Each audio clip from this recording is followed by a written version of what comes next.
He's always trying to break you down, to make you sad, to let you in the darkness from the very beginning, when he declared his enmity to mankind.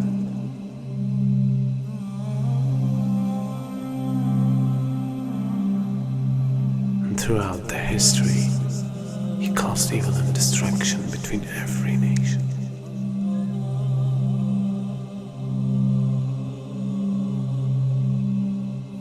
And today, he became much powerful than any time else.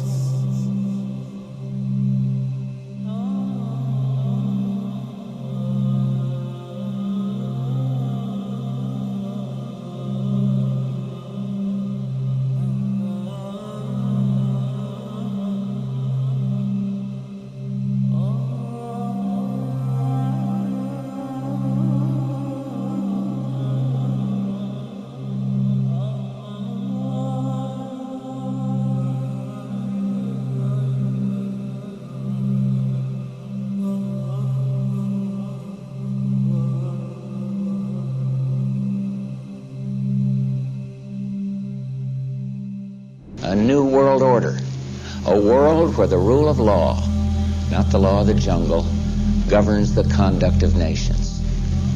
When we are successful, and we will be, we have a real chance at this new world order, an order in which a credible United Nations can use its peacekeeping role to fulfill the promise and vision of the UN's founders.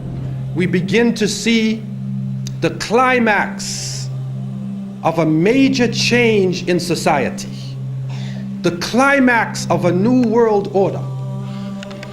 And we begin to see a type of integration between information technology and trade. We begin to see the economy, politics, culture, and ideology being transported simultaneously from nation to nation.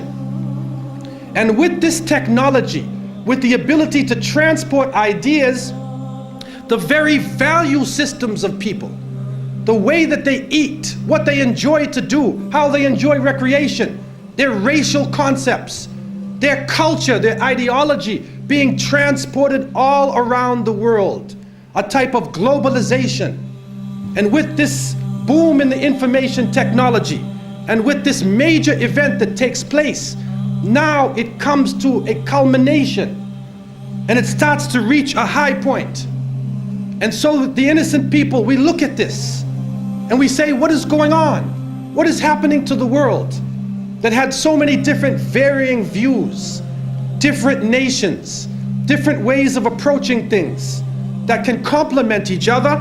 Now we see politics is stripped of real power, that the economy governs all social exchange. We see that the states serve the financial power structures, that the real power is no longer in the hands of the generals, but the real power now switching to the hands of the people who run the economy, to the banking systems. And then we see that politicians play the role of public relations officers only to control the masses, either by lulling them to sleep or by terrorizing them. And then we see that the masses of the people become helplessly preoccupied. Their lives are now bombarded with a series of cultural events. And these cultural events start to become the most important things in their lives. The World Cup, the Major League Series, the rugby, the cricket, the hockey, the tennis. Whatever the sport may be, we see whole nations coming behind sports. And the national heroes become sporting people. Even in Saudi Arabia, even in our own Muslim countries, the national heroes are now the soccer players. Who kicks the little ball inside of a net? He becomes the hero of the nation when people are dying on the ground. But yet we become preoccupied with this. And it becomes a type of indoctrination happening to us. And with the use of powerful music playing on our emotions, with videos now being taken to the furthest extremes in the planet, people's thinking processes are changing. People are now in love with the superheroes, even confused about their own identity, trying to change themselves, change the color of their hair, change their eyes, change the way they dress, change the way they talk on a global level. And then we see drug addiction reaching a point that humanity has never seen before. And after traveling to over 36 countries, looking at the Muslims and being with them, I have found that in all of the communities that the young people are being confused with drugs. It is pouring into our countries. No matter what form it takes, cocaine, LSD, psychedelic, depressants, put you up, put you down, confuse you, but create a false world and give you a false dependence so that you become dependent on the chemical. You forget about Allah. Your God becomes the pusher. Your God becomes the chemical. And so creating this dependency amongst the masses of the people.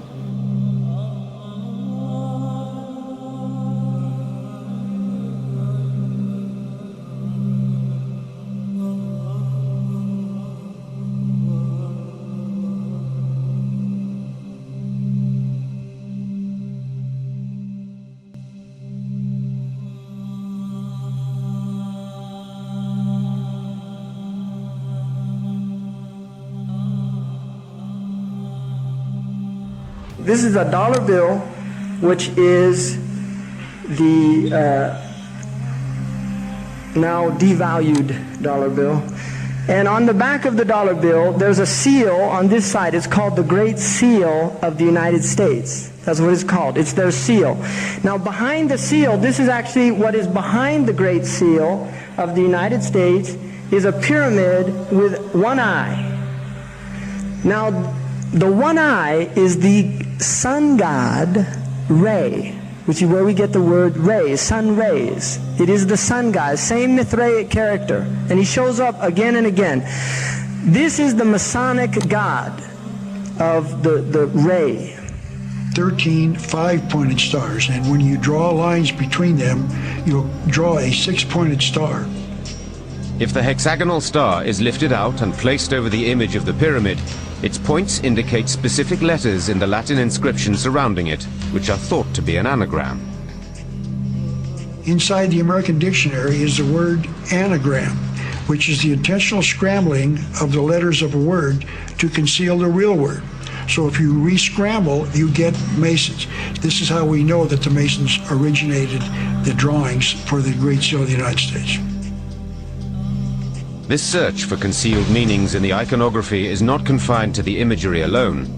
It is claimed that the number 13, the most ominous number in Western tradition, is hidden throughout the symbols on the $1 bill. They point out the repetition of the symbolic number 13. There are 13 leaves on the olive branch in the eagle's right claw, 13 arrows in the left claw, 13 stars above the eagle's head, and 13 bars and stripes on the shield. Count the feathers. You'll notice that there are 32 feathers on the bird's left wing and 33 on his right wing. This is understood to refer to the 33 degrees of Masonry introduced by the Supreme Council of the Scottish Rite, America's most prominent Masonic order, whose national HQ is in Washington. If you look, you'll see the pyramid is built except for the top.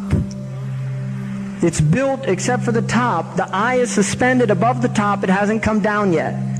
Because they believe until they finished the Masonic project, which is what they say on the bottom, Novus Ordo Seclorum, and then Annueta Chapters, he is pleased with our project.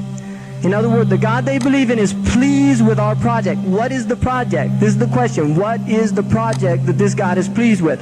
The project is literally the secularization of the world. To completely strip the world from religious beliefs. This is the project, and that is why it is called Novus Ordo Seclorum, a new secular or worldly order.